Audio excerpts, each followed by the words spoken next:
الحمد لله رب العالمين والعاقبة للمتقين والصلاة والسلام على أشرف الأنبياء والمرسلين نبينا محمد وعلى آله وأصحابه أجمعين وبعد۔ محترم حاضرین اور ناظرین کرام، کتاب التوحید کا یہ 8واں درس ہے، یا یوں کہیں کہ 8واں باب۔ اس کتاب کے اندر جو چیپٹرز ہیں اس میں سے یہ 8واں چیپٹر ہے، 8واں باب ہے، جس کو شیخ محمد بن عبد الوہاب رحمۃ اللہ علیہ نے بیان کیا ہے۔ اور اس 8ویں باب کا تعلق توحید کے منافی امور سے، اس سے پہلے والے سبق میں بھی اور اس سے پہلے والے درس میں بھی میں نے آپ کو بتلایا تھا کہ توحید کے منافی یعنی خلاف بہت ساری چیزیں ہیں۔ ان میں سے کچھ چیزوں کو شیخ رحمۃ اللہ علیہ نے اس کتاب میں بیان کیا ہے، اور اس سے پہلے جو باب گزرا اس کا بھی تعلق اسی طرح کے مسائل سے تھا، یعنی توحید کے منافی امور سے تھا۔ اور یہ بتلایا گیا تھا کہ اگر کوئی آدمی اپنے ہاتھ میں کڑا پہنتا ہے، چھلا پہنتا ہے، دھاگا باندھتا ہے تاکہ اس کی مصیبت ختم ہو جائے، مصیبت دور ہو جائے، تو گویا یہ عمل کیا ہے؟ شرک۔ یہ عمل کیا ہے؟ شرک ہے۔ اگر کوئی آدمی یہ یقین رکھے کہ جو ہم کڑا پہن رہے ہیں، جو چھلا پہن رہے ہیں، جو دھاگا باندھ رہے ہیں، وہ دھاگا ہی کیا ہے؟ ہماری مصیبت کو دور کر سکتا ہے، اور اس کے اندر یہ طاقت ہے، یہ صلاحیت ہے کہ وہ دکھ اور درد کو اور تکلیف کو دور کر سکتا ہے۔ تو اس میں کوئی شک نہیں کہ ایسا آدمی شرک کا مرتکب کا ہے قرار پاتا ہے۔ یہ بات ہماری گزر چکی ہے۔ آج کا جو موضوع ہے، شیخ رحمۃ اللہ علیہ نے بیان کیا باب ما جاء فی الرقا والتمائم۔ جی کہ یہ جو باب ہے، یہ جو چیپٹر ہے، اس کا تعلق کیا ہے؟ جھاڑ پھونک کے حکم سے ہے۔ جھاڑ پھونک کا شریعت میں کیا حکم ہے؟ اسی طرح اگر کوئی آدمی تعویذ وغیرہ باندھتا ہے، اپنے گلے میں لٹکاتا ہے، تو اس کا حکم کیا ہے؟ میرے بھائیوں، ان دونوں چیزوں کے حکم کو شیخ رحمۃ اللہ علیہ نے بیان کیا ہے، اور یہ بتلانے کی کوشش کی ہے کہ اگر جھاڑ پھونک کا بھی غیر شرعی طریقہ اختیار کیا ہے۔ یاد رکھیے کہ جھاڑ پھونک کے 2 طریقے ہو سکتے ہیں، ایک صحیح طریقہ اور ایک غلط طریقہ، ناجائز طریقہ۔ ایک جائز طریقہ اور دوسرا ناجائز طریقہ۔ جائز طریقہ وہ ہے جس کو حدیث میں بیان کیا گیا ہے۔ مثال کے طور پہ کوئی آدمی کیا ہے؟ سورۃ الفاتحہ پڑھ کے کسی کو کیا ہے؟ دم کر دے، آیت الکرسی پڑھ کے کیا ہے؟ دم کر دے، یا یہ کہ کوئی آدمی سورۃ البقرہ کی آخری آیت پڑھ کے کیا ہے؟ آخری رکوع پڑھ کے دم کر دے۔ کوئی آدمی سورہ اخلاص یعنی قل هو اللہ احد پڑھ کے دم کر دے، یا یہ کہ کوئی آدمی قل اعوذ برب الفلق پڑھ کے کسی کو دم کر دے۔ کوئی آدمی قل اعوذ برب الناس پڑھ کے کیا ہے؟ دم کر دے۔ سورۃ الفاتحہ سے لے کر اور یہ جو مشہور صورتیں ہیں اور آیتیں ہیں، ان کے ذریعے دم کرنے کے بارے میں صحیح حدیث موجود ہے۔ اس لیے ان صورتوں کے ذریعے کیا ہے؟ دم کرنے میں کوئی حرج کی بات نہیں، اس لیے کہ یہ جائز ہے۔ لیکن کوئی آدمی اس طریقے سے کسی کو دم کرتا ہے یا جھاڑ پھونک کرتا ہے جس کی دلیل موجود نہیں ہے، کوئی ایسا کلام پڑھتا ہے جس کلام کے بارے میں ہم جانتے ہی نہیں وہ کیا پڑھ رہا ہے، کیا پڑھ رہا ہے وہ آدمی۔ تو یاد، اور آج کل بہت سارے لوگ ایسے ہی ہیں جو جھاڑ پھونک کا کام کرتے ہیں۔ لوگوں نے تو تجارت بنا لیا ہے، لوگوں نے دھندا بنا لیا ہے، کاروبار بنا لیا ہے جھاڑ پھونک کرنے کو، اور پیسہ روپیہ کماتے ہیں، اور اسی مقصد کے خاطر کیا ہے؟ دم کرتے ہیں، اور جائز اور ناجائز طریقے کو وہ نہیں جانتے ہیں، اور بلا جائز اور ناجائز طریقے کو جانے ہوئے غیر شرعی طریقے سے جھاڑ پھونک کرتے ہیں، اور ایسا کلام پڑھتے ہیں، اور کیا کچھ پڑھ رہے ہوتے ہیں خود ان کو معلوم نہیں ہوتا ہے، شیطانی کلمات پڑھ رہے ہوتے ہیں۔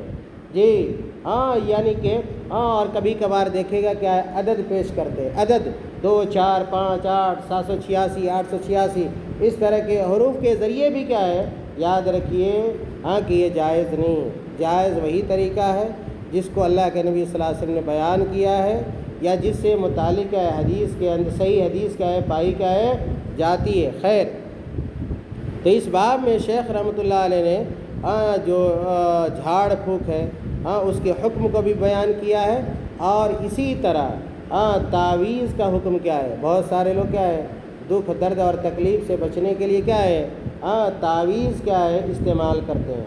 تعویذ کا بھی 2 طریقہ ہو سکتا ہے۔ تعویذ بہت کچھ ایک وہ تعویذ کیا ہے جس تعویذ کے اندر ایسی چیز کیا ہے رکھی جائے جس کو ہم نہ سمجھ رہے ہوں۔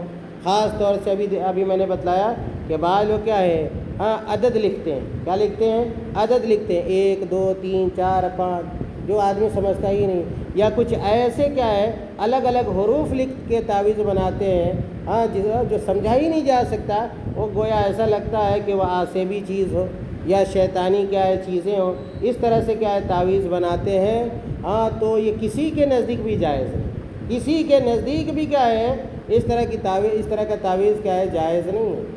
بعض سلف کے قول کو یا ان کی طرف کا اشارہ کیا ہے شیخ محمد بن عبد الوہاب رحمۃ اللہ علیہ نے اسی کتاب میں، کہ بعض لوگ کہتے ہیں کہ اگر کوئی آدمی کیا ہے قرآن وغیرہ سے تعویذ بناتا ہے، یعنی تعویذ میں قرآنی آیات رکھے، قرآنی آیات کیا ہے ڈال کر کیا ہے تعویذ بنائے، تو بعض لوگوں نے اس کو کیا ہے جائز کیا ہے قرار دیا ہے۔ لیکن صحیح بات یہ ہے کہ اور بیشتر اسلاف کا یہ قول ہے کہ قرآن کے ذریعے جو تعویذ بنایا جاتا ہے وہ بھی جائز نہیں، وہ بھی کیا ہے جائز نہیں۔ جیسے کہ عبداللہ ابن مسعود رضی اللہ تعالیٰ عنہ جو بہت بڑے صحابی ہیں، اور ان کے جتنے بھی تلامذہ اور جتنے بھی شاگردان ہیں، یعنی تابعین کی ایک بڑی تعداد جن کا یہ ماننا ہے اور جن کا یہ موقف ہے اور جن کی یہ رائے ہے کہ تعویذ چاہے قرآن کے ذریعے قرآن سے لکھا جائے تیار کیا جائے یا کسی اور چیز کے ذریعے دونوں کیا ہے ناجائز، دونوں کیا ہے حرام ہے، دونوں کیا ہے شرک ہے، اور یہی قول کیا ہے راجح ہے۔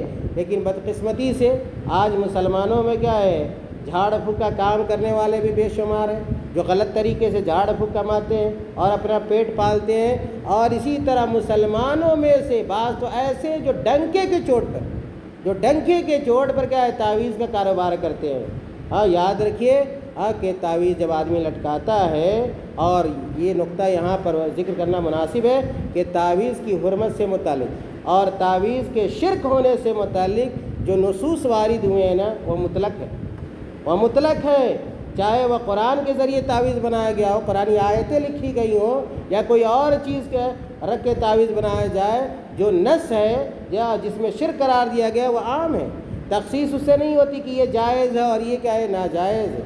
اسی طرح اس کے ناجائز ہونے کی ایک دوسری وجہ بھی ہے کہ مان لیں تھوڑی دیر کے لیے کہ اگر آپ قرآن کی آیت ہی کیا ہے لکھ کر تعویذ بناتے ہیں، اور آدمی دیکھیے قرآن کی توہین ہوتی ہے یا نہیں ہوتی ہے؟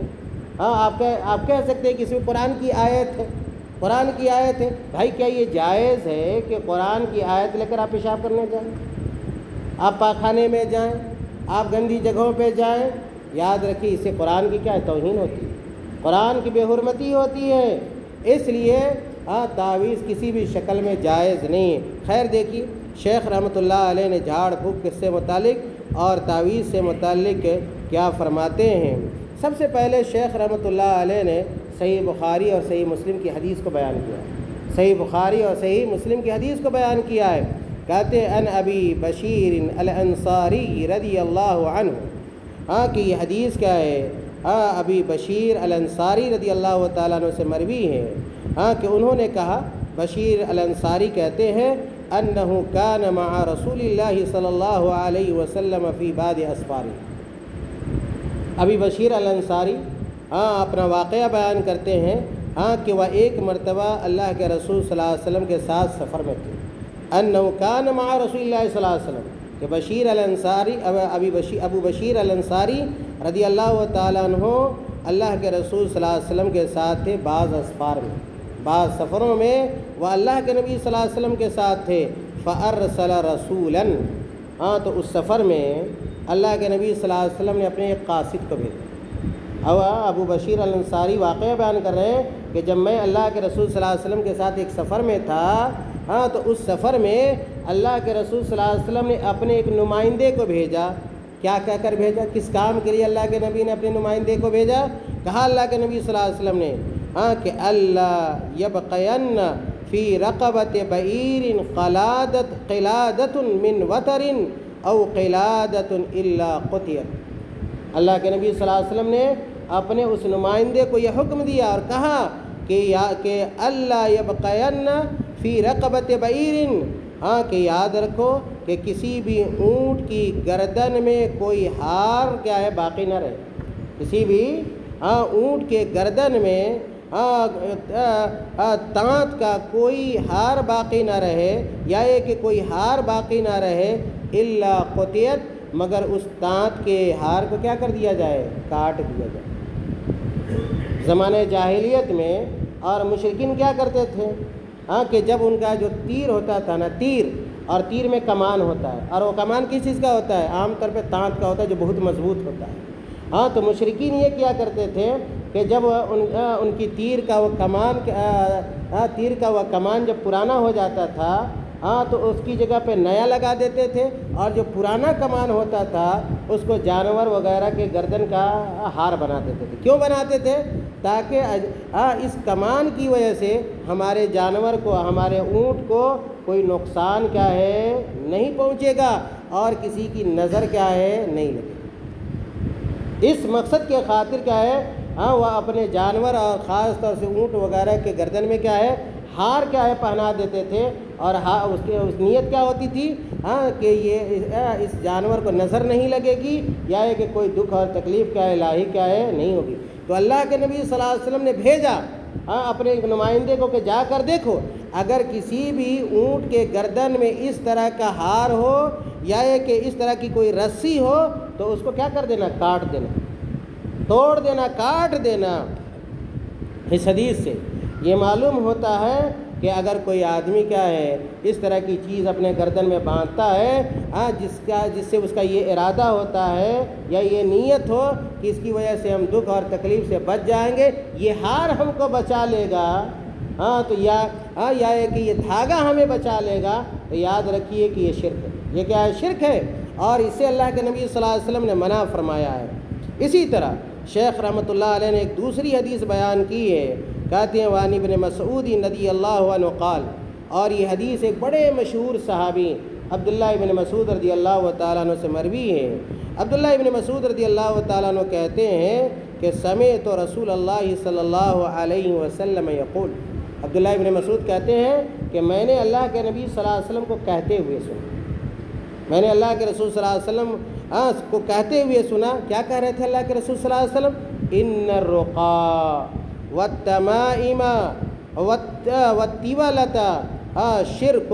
اللہ کے نبی نے کہا کہ بے شک جھاڑ پھونک، بے شک کیا ہے؟ جھاڑ پھونک۔ اور کون جھاڑ پھونک؟ جو غیر شرعی طریقے سے کیا جائے، وہ جھاڑ پھونک، والتمائم اور تعویذات، تعویذ وغیرہ، والتولۃ اور وہ چیز جس کے ذریعے سے میاں بیوی کے مابین کیا ہے محبت کیا ہے پیدا کی جاتی ہے۔ آج دیکھیے گا بہت سارے لوگ مل جائیں گے جھاڑ پھونک کرنے والے، اور ان کے پاس ایک لمبی بھیڑ ہوتی ہے، بہت زیادہ بھیڑ ہوتی ہے ان لوگوں کی، جو اس لیے جاتے ہیں اور اس لیے کیا ہے دم کراتے ہیں کہ میاں بیوی میں جو لڑائی ہو رہی ہے اور جو جھگڑے ہو رہے ہیں وہ ختم ہو جائے، اور دونوں کے مابین کیا محبت پیدا ہو جائے۔ اس کام کے لیے کیا ہے پیر کے پاس جاتے ہیں، درگاہ اور مزار پر جاتے ہیں، اور شرکیہ عمل کو انجام دیتے ہیں، مشرکانہ عمل کو انجام دیتے ہیں، اور اسی کو تیولا کہا جاتا ہے، عربی میں اسی کو تیولا کہتے ہیں، یعنی ایسا عمل، ایسا شیطانی عمل جس کے ذریعے کیا ہے میاں بیوی کے مابین کیا ہے محبت پیدا کرنے کی کوشش کی جائے۔ دیکھیے اللہ کے نبی ان تینوں چیزوں کو شرک کہا، ان تینوں چیزوں کو، یعنی کہ غلط طریقے سے جھاڑ پھونک کرنا یا کرانا، یا یہ کہ تعویذ وغیرہ کیا ہے استعمال کرنا، یا یہ کہ میاں بیوی کے مابین کیا ہے محبت پیدا کرنے کے لیے مشرکانہ اور شرکیہ اور شیطانی عمل کو انجام دینا، اللہ کے نبی نے کہا شرکن، یہ کیا ہے شرک۔ اور شرک کے بارے میں آپ کو بتلانے کی ضرورت نہیں، میں نے بہت بتلایا ہے کہ شرک کتنا بڑا گناہ ہے۔ یہ حدیث کیا ہے؟ مسند احمد کی ہے، اور امام ابو داؤد رحمۃ اللہ علیہ نے بھی اس حدیث کو اپنی سنن کے اندر ذکر کیا ہے۔ اسی طرح شیخ رحمۃ اللہ علیہ نے ایک تیسری حدیث بیان کی ہے، کہتے ہیں وعن عبداللہ ابن عکیم رضی اللہ عنہ مرفوعاً، یہ حدیث عبداللہ ابن عکیم کی ہے جو مشہور صحابی ہیں، عبداللہ ابن عکیم، اور یہ حدیث مرفوعاً مروی ہے کہ اللہ کے نبی صلی اللہ علیہ وسلم نے کہا من تعلق شیئا، سنیے غور سے، کہا من تعلق شیئا، اللہ کے نبی کہہ رہے ہیں، ہم نہیں کہہ رہے ہیں، آپ نہیں کہہ رہے، اللہ کے نبی کہہ رہے ہیں من تعلق شیئا، کہ جو آدمی کسی چیز کو لٹکاتا ہے، جو آدمی کسی چیز کو لٹکاتا ہے، اکیل الیہ، وہ آدمی اسی چیز کے حوالے کر دیا جاتا ہے۔ وہی آپ نے تعویذ لٹکایا، آپ نے دھاگا لٹکایا، یا کوئی اور چیز لٹکائی، چھلا وغیرہ لٹکایا، تو گویا آپ کا سارا معاملہ کس کے حوالے ہو جائے گا؟ اسی تعویذ کے حوالے ہو جائے گا، اسی گنڈا کے حوالے ہو جائے گا۔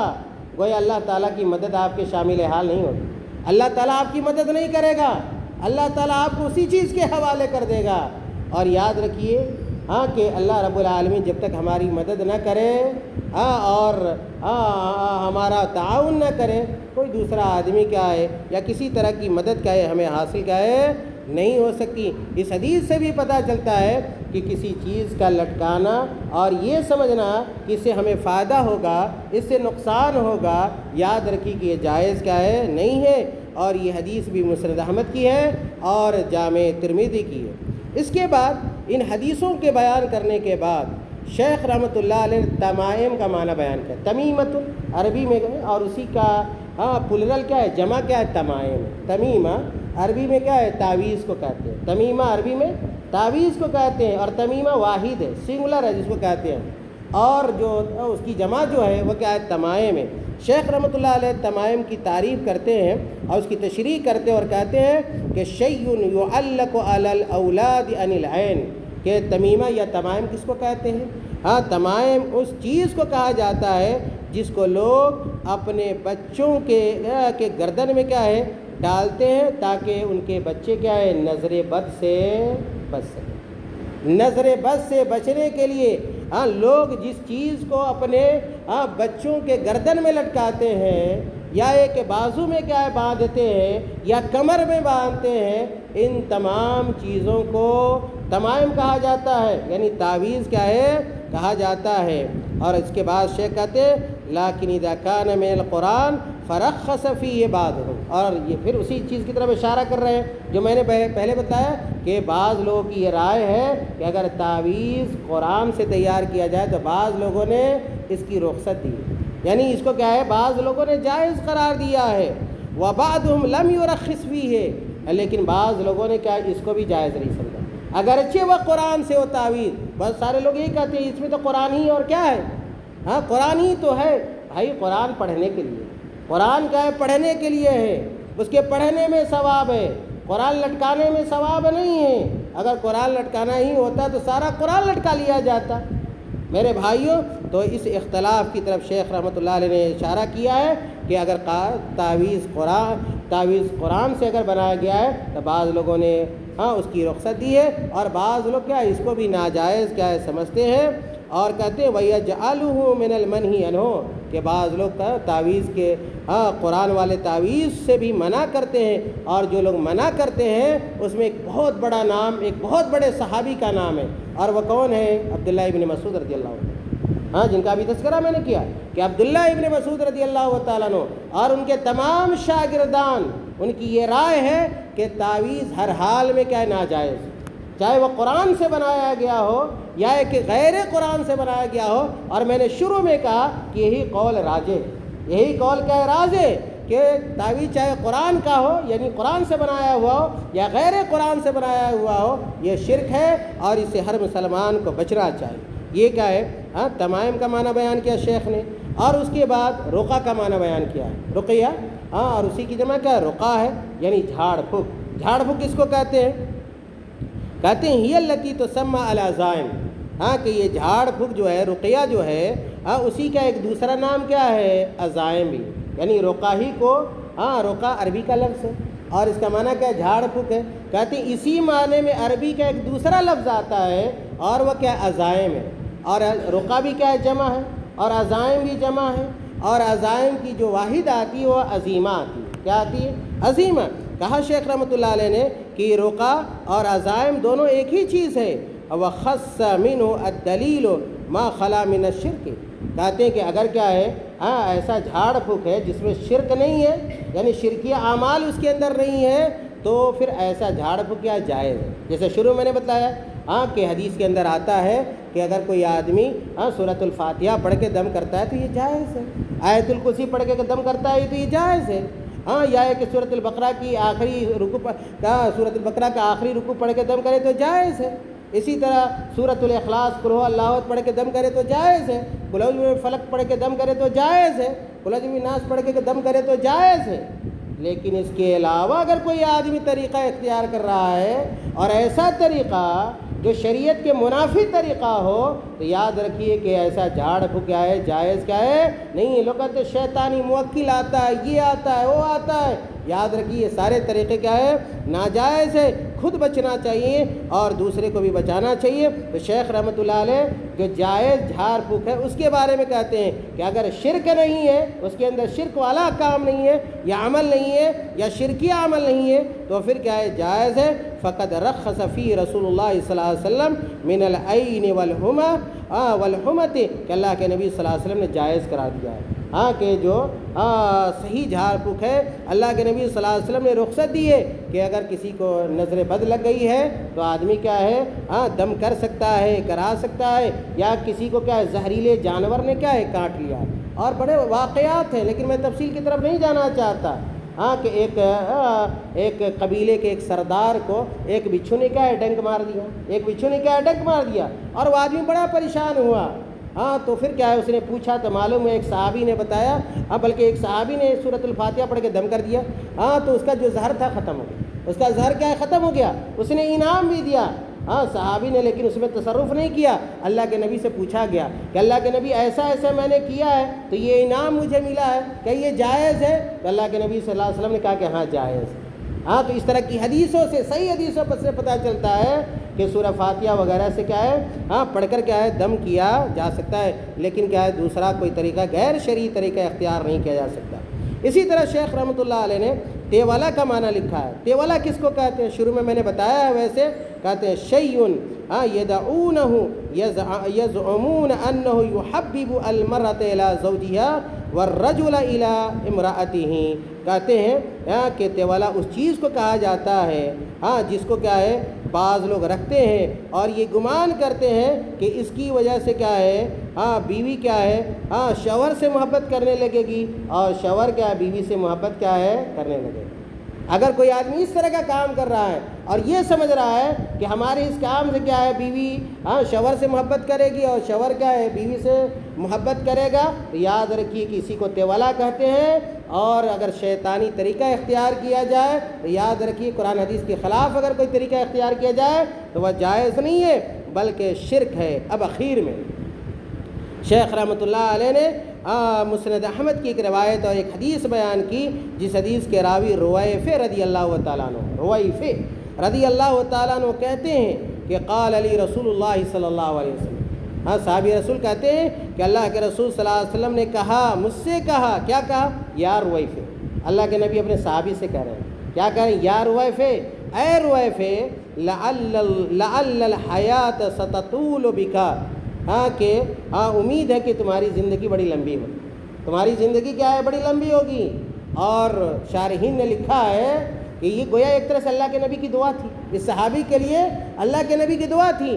اللہ تعالیٰ نے اللہ کے نبی صلی اللہ علیہ وسلم نے عمر میں برکت کی دعا کی، اور لوگ لکھتے ہیں کہ ان کی عمر بڑی لمبی ہوئی، اللہ تعالیٰ نے ان کو بڑی لمبی عمر عطا کر دی اللہ کے نبی صلی اللہ علیہ وسلم کی اس دعا کی وجہ سے۔ اور پھر اللہ کے نبی نے کیا کہا؟ اس صحابی کو، اپنے صحابی کو، رویفے کو کہا کہ فَأَخْبِرِ النَّاسَ أَنَّ مَنْ أَقَدَ لِحْيَتَهُ، کہا اللہ کے نبی نے کہ اے رویفے جاؤ اور لوگوں کو بتاؤ، جاؤ اور لوگوں کو یہ بتا دو کہ أَنَّ مَنْ أَقَدَ لِحْيَتَهُ، کہ جو آدمی اپنی داڑھی میں کیا لگاتا ہے؟ گرہ لگاتا ہے۔ دیکھیے گا بہت سارے لوگوں کو، جیسے دیکھیے کہ شیعہ وغیرہ ہیں، شیعہ وغیرہ یہ بھی دیکھیے گا اپنی داڑھی میں کیا ہے، ہاں داڑھی میں گرہ لگاتے ہیں، داڑھی کو باندھ لیتے ہیں. یاد رکھیے ہاں کہ داڑھی کو باندھنا جائز نہیں، داڑھی میں گرہ لگانا جائز نہیں ہے، باندھنا جائز نہیں ہے. اللہ کے نبی نے منع فرمایا ہے، کہا کہ حذیفہ رضی اللہ تعالیٰ عنہ کہ جاؤ آپ لوگوں کو بتاؤ ان من عقد لحیتہ او تقلد وطرن، یا ہے کہ کسی نے اگر دانت کا ہار بنا کے پہن لیا، دانت کا ہار بنا کے پہن لیا، او استنجا برجیع دابۃ او عظم، یا ہے کہ کوئی آدمی اگر استنجا کرتا ہے جانور کی لید سے، گوبر سے، گوبر کیا ہے جانور کے گوبر سے اور جانور کی ہڈی سے اگر کوئی آدمی استنجا کرتا ہے، اگر کسی کو ڈھیلا نہ ملے یعنی مٹی نہ ملے، پتھر نہ ملے، تو کوئی اگر آدمی کیا گوبر دیکھے، گوبر سوکھا ہوا گوبر، ہاں ویسے گیلے گوبر سے کوئی استنجا نہیں کرے گا، لیکن اگر کوئی آدمی سوکھے گوبر سے بھی کیا ہے استنجا کرتا ہے تو یاد رکھیے جائز نہیں. یا کہ کوئی آدمی کیا اگر جانور کی ہڈی سے اگر کسی کو کوئی چیز نہیں ملی اور وہ ہڈی وہاں پہ پڑی ہوئی ہے اور اس ہڈی سے کیا اگر استنجا کرتا ہے تو جان لیجیے یہ بھی جائز نہیں ہے. اور کیوں جائز نہیں ہے؟ اس کی وجہ دوسری حدیثوں میں بیان کی گئی ہے. اللہ کے نبی صلی اللہ علیہ وسلم نے کہا کہ یہ گوبر جو ہے اور یہ جانور کی ہڈی یہ کھانا ہے. کن کا کھانا ہے؟ کس کا کھانا ہے؟ یہ دونوں خوراک ہے کس کا؟ جنوں کا، جنوں کی خوراک ہے. اس لیے اللہ کے نبی صلی اللہ علیہ وسلم نے ان دونوں چیزوں کو یعنی گوبر کو اور ہڈی گوبر اور ہڈی سے استنجا کرنے سے کیا کیا ہے؟ منع کیا. اور یہ دونوں چیزیں پاک بھی نہیں، تو ناپاک چیز کے ذریعے آپ پاکی حاصل کرنا چاہتے ہیں، اس لیے آپ پاک بھی کیا ہے نہیں ہو سکتے ہیں. اس لیے دھیان دینا چاہیے کہ اگر آپ کہیں ایسی جگہ پہ ہیں جہاں پانی اگر نہیں ہے استنجا کرنے کے لیے اور مٹی وغیرہ بھی نہیں، تو ایسا نہیں کہ آپ ہڈی سے کر لیں یا کہ گوبر سے کر لیں، نہیں، یہ جائز نہیں. اللہ کے نبی نے منع فرمایا. اور اسی حدیث کے اندر اللہ کے نبی نے کہا کہ اگر کوئی آدمی ایسا کرتا ہے، اپنی داڑھی میں گرہ لگاتا ہے یا دانت وغیرہ کا ہار پہنتا ہے یا گوبر اور ہڈی سے استنجا کرتا ہے، تو کہا اللہ کے نبی نے کہ لوگ بتا دو فَإِنَّ مُحَمَّدًا بَرِيءٌ مِّنْهُ فَإِنَّ مُحَمَّدًا بَرِيءٌ مِّنْهُ، کہ محمد صلی اللہ علیہ وسلم اس سے بری ہیں.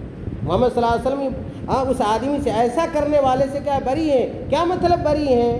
گویا یہ اللہ کے نبی صلی اللہ علیہ وسلم کا یہ جملہ ان چیزوں کی قباحتوں کو کیا ہے بیان کر رہا ہے اور سختی کو بیان کیا. گویا اللہ کے نبی صلی اللہ علیہ وسلم نے سختی سے ایسا کرنے سے منع فرمایا ہے. اور اسی طرح سعید بن جبیر کہتے ہیں کہ من قطع تمیمۃ من انسان کان کعدل رقبۃ، رواہ وکیع. کہتے ہیں سعید بن جبیر کہتے ہیں، سعید بن جبیر جو تابعین، جو کیا ہے تابعین یعنی جنہوں نے صحابی کو دیکھا ہے، اسی کو تابعی کہتے ہیں. سعید بن جبیر کہتے ہیں کہ من قطع تمیمۃ من انسان، کہ جو آدمی کسی انسان کے گردن سے اس کی تعویذ کو کیا کر دے، کاٹ دے. کسی کے گردن میں آپ کیا دیکھیں؟ تعویذ دیکھیں. بہت سارے بچوں کے گردن میں، نوجوانوں کے گردن میں تعویذ ہے. اگر آپ اس کو دیکھتے ہیں اور اگر اس کو کاٹ دیتے ہیں تو آپ کو کتنا ثواب ملے گا پتہ ہے؟ کہا کہ جو آدمی کسی انسان کے تعویذ کو کاٹ دے کان کعدل رقبۃ، تو اس کو ایک گردن آزاد کرنے کے برابر ثواب ملے گا، یعنی ایک غلام آزاد کرنے کے برابر کیا ہے ثواب ملے گا. تو ہمیں کوشش کرنی چاہیے کہ اگر اس طرح کا کوئی ہم کسی بچے کے، کسی جوان کے گردن میں اگر تعویذ دے کے اس کو سمجھائیں، اس کو نصیحت کریں اور اس آدمی کو اس بات پر قانع کر دیں کہ یہ تعویذ لٹکانا جائز نہیں ہے، یہ گناہ ہے، یہ شرک ہے. اور اگر آپ کاٹ دیتے ہیں اور وہ آپ کی بات کو سمجھ جاتا ہے تو یاد رکھیے آپ کو بہت بڑا اجر ملے گا، بہت بڑا ثواب ملے گا. اور اسی طرح ابراہیم کہتے ہیں، ابراہیم النخعی کہ کانوا یکرہون التمائم کلہا، کہ من القرآن وغیر القرآن، کہ اسلاف جو تھے سلف صالحین یہ ہر قسم کے تعویذ کو ناپسند سمجھتے تھے، ہر قسم کے تعویذ کو ناپسند سمجھتے تھے، چاہے وہ تعویذ کیا ہے قرآن سے ہو یا غیر قرآن سے ہو. یہ ابراہیم نخعی جو ہیں بہت بڑے تابعی گزرے ہیں، ان کا یہ قول ہے کہ کانوا یکرہون. اور جب سلف کیا ہے کراہت کا لفظ استعمال کرتے ہیں، اہل علم جانتے ہیں کہ وہ کراہت کا لفظ کس کے معنی میں ہوتا ہے؟ حرام کے معنی، حرام کے معنی میں ہوتا ہے. گویا جو ہمارے اسلاف تھے، جو سلف صالحین تھے، وہ ہر قسم کے تعویذ کو حرام سمجھتے تھے، چاہے وہ تعویذ قرآن کا بنا ہو یا کسی اور کیا ہے چیز سے تیار کیا گیا ہو، اللہ تعالیٰ سے دعا کریں کہ اللہ تعالیٰ ہم تمام لوگ کو توحید سمجھنے کی توفیق عطا فرمائے، اور توحید کے خلاف جو کام ہیں اور جو اعمال ہیں، توحید کے منافی جو امور ہیں، جیسے یہ تعویذ ہے اور غیر شرعی جھاڑ پھونک وغیرہ ہے، اور اسی طرح تیولا وغیرہ ہے، ان تمام چیزوں سے اللہ تعالیٰ ہمیں اور آپ کو بچنے کی توفیق عطا فرما دے۔ آمین۔ وآخر دعوانا الحمد للہ رب العالمین۔